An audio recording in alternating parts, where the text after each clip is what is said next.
Pois bem, vamos continuar falando sobre os modelos lineares generalizados, agora mostrando um exemplo de uma variável binária. Esse exemplo, ocorrência de uma espécie de aves em ilhas, e a gente tem a área da ilha, que é medida em quilômetros quadrados, e o isolamento dessa ilha, que é medido em distância em quilômetros em relação à costa. E a gente tem como variável resposta, então, essa variável binária, onde você tem quando é a ocorrência, quando você diagnosticou a ocorrência dessa espécie de ave na ilha, e 0 quando essa ocorrência não foi diagnosticada. Pois bem, podemos construir nosso modelo a partir desse conjunto de dados, e o nosso modelo nada mais é do que a ocorrência da espécie em função da área mais o isolamento da ilha. E também a interação da área e da distância da ilha em relação ao continente. Então, um modelo onde a gente tem as duas variáveis preditoras contínuas e mais a interação entre elas. Esse aqui é o resumo do modelo apresentado aqui embaixo. Antes de interpretar o modelo, vamos fazer a sua simplificação. Eu só queria que vocês notassem aqui que essas estimativas desse modelo, que são esses valores que estão aqui, elas têm bastante imprecisão, então esse erro padrão é bastante alto e, em consequência, o valor da estatística e da probabilidade, esse valor aqui, ele é muito alto também. Então a gente não tem muita confiança para dizer que nenhum desses valores de estimativas que são apresentados aqui são de fato diferentes de 0, ou seja, não dá para a gente dizer muita coisa sobre essas variáveis preditoras estarem influenciando a ocorrência da espécie nas ilhas. Bom, mas antes de qualquer interpretação, a gente precisa fazer a simplificação do modelo para chegar no mínimo adequado. Então aqui nós estamos construindo um modelo onde a gente tem área e o isolamento da ilha em relação à ocorrência dessa espécie, sem a interação. E nós comparamos através da tabela de ANOVA esses dois modelos, o modelo com e o modelo sem a interação entre essas variáveis. E aqui a gente tem a apresentação do resultado. Percebam que os resíduos, na escala da Deviance não é muito diferente entre os modelos, ou seja, eles explicam mais ou menos a mesma porção de variação que existe nos nossos dados e deixam de explicar essa porção da variação. E o nosso P aqui é muito alto, dizendo que a gente não tem nenhuma evidência para dizer que esses modelos são distintos, são diferentes na capacidade de explicar a variação dos dados. Portanto, a gente retém o modelo que é mais simples, o modelo que não tem a interação. E esse aqui, então, é o modelo sem a interação. Percebam aqui que mudou muito as estimativas dos coeficientes e a incerteza diminuiu bastante, ou seja, o erro padrão diminuiu, o erro padrão das estimativas. E com isso, a gente melhorou bastante a nossa confiança em dizer que esses valores que estão aqui estimados, eles são diferentes de 0, ou seja, essas variáveis têm efeito na ocorrência dessa espécie na ilha, tanto a área quanto o isolamento. Mas a gente não interpreta ainda esse modelo antes de continuar a simplificação do modelo. Então, existem mais algumas simplificações possíveis. Aqui a gente está construindo um modelo onde a gente só tem área como preditora, a gente eliminou o isolamento da ilha como preditora. Na comparação desses dois modelos, a comparação ela diz que a gente deve reter o modelo mais complexo, porque o modelo mais complexo está explicando muito mais da variação dos nossos dados, então a gente retém o modelo que tem área e tem o isolamento da ilha. Continuando a simplificação, a gente vai pegar o modelo que só tem o isolamento e vamos comparar com o modelo que tem o tamanho da ilha e a distância da costa. A comparação desses dois modelos, percebam que sempre a comparação, os modelos são hierárquicos, então o modelo mais complexo, ele contém o modelo mais simples, e nessa comparação o modelo grita, dizendo não tire essa variável, ela é bastante importante para a gente. Então a variável área é importante assim como a variável o isolamento. Então aqui a gente termina a nossa simplificação e o modelo mínimo adequado, então, é esse modelo que a gente começa a interpretar. Então vamos interpretar esse modelo. A primeira coisa é interpretar os coeficientes.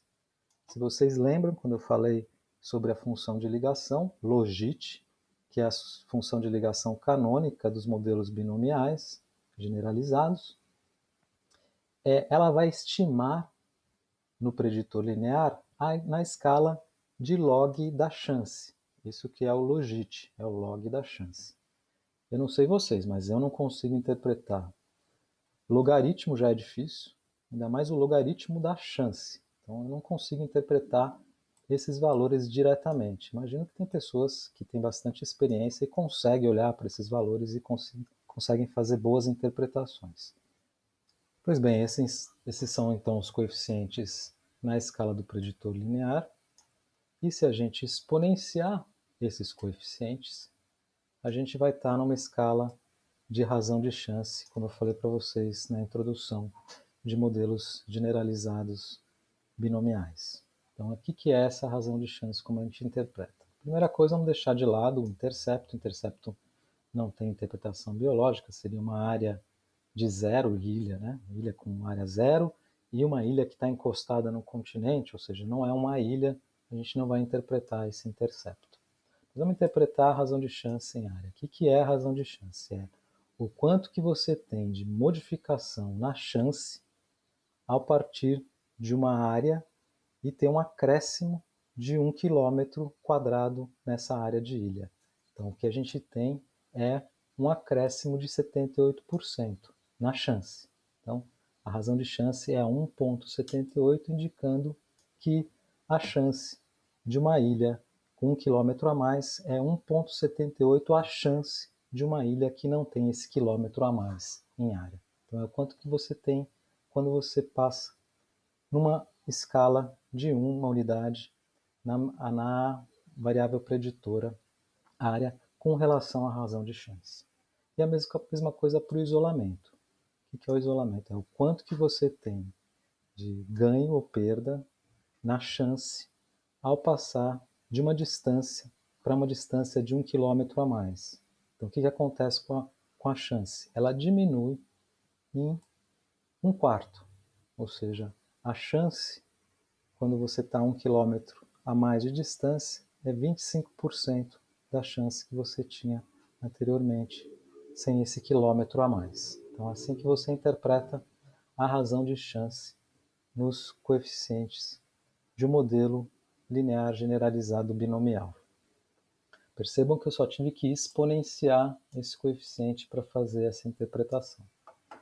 Nessa escala do preditor linear, que é a escala de log da chance, a interpretação já é muito mais complicada. Então, é muito mais direta a interpretação da razão de chance. O predito pelo modelo também está nessa escala de logit, que é a escala do preditor linear, e a gente não consegue interpretar o que ele quer dizer diretamente, pelo menos eu não consigo. Então, para mim, uma área de ilha de 8 km² com isolamento de 3,3 km de distância da costa, vai me dar um logit de 6,7. Não sei o que esse logit está significando.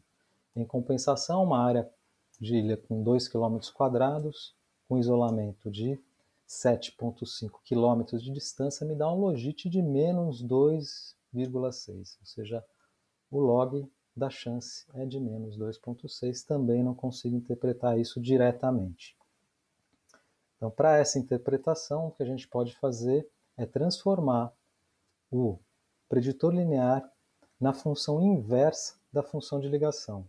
Então, se a gente pega o preditor linear, que é o logit, e transforma esses valores pela função inversa do logit, que é essa função que está aqui, então o exponencial desse valor dividido por 1 mais o exponencial do valor predito pelo modelo, a gente chega na escala de probabilidade, que já é muito fácil da gente interpretar diretamente. Então, o que essa probabilidade está dizendo? Ela está dizendo que uma ilha que tem uma área de 8 km² e uma distância da costa de 3,3, a probabilidade de encontrar essa espécie é quase 1. Então é muito alta. Em compensação, numa ilha que você tem uma área de por volta de 2 km², com uma distância da costa de 7,5 km, a probabilidade de você encontrar essa espécie é por volta de 7%. Então é uma probabilidade muito baixa. Uma ilha com 2 km² de área a uma distância de 5,8 km da costa, ela vai ter uma probabilidade de 44% de ter a ocorrência dessa espécie. Ou seja, de 100 ilhas que têm essa distância e estão a essa distância da costa e tem essa área, de 100 ilhas só 44 vão ter ocorrência, as outras 56 elas não vão ter ocorrência dessa espécie. Por outro lado, se a gente aumenta o tamanho dessa ilha mantendo mais ou menos a mesma distância, então passando de uma área de 2 km² para 4,8 km², a gente tem um acréscimo muito grande da probabilidade de ocorrência dessa espécie. Então ela passa a ter uma probabilidade de 78% de ocorrência. Então a interpretação fica muito mais direta quando a gente transforma o preditor linear de volta para a escala de observação, que seria a escala de probabilidade de ocorrência da espécie. E a gente consegue isso usando essas funções inversas da função de ligação. Isso aqui seria o gráfico do modelo. Então essa escala aqui seria a distância da costa.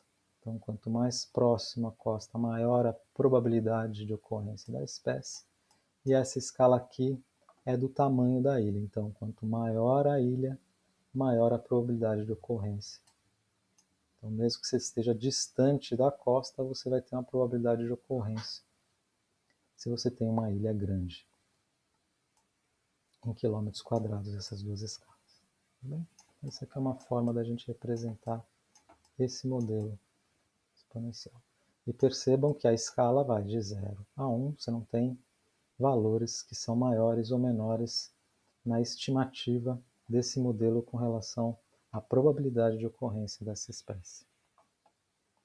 Esse é o exemplo que eu queria dar para vocês com relação a modelos generalizados binomiais com variável preditora binária, e eu quero também apresentar para vocês um modelo onde eu tenho como variável resposta uma proporção.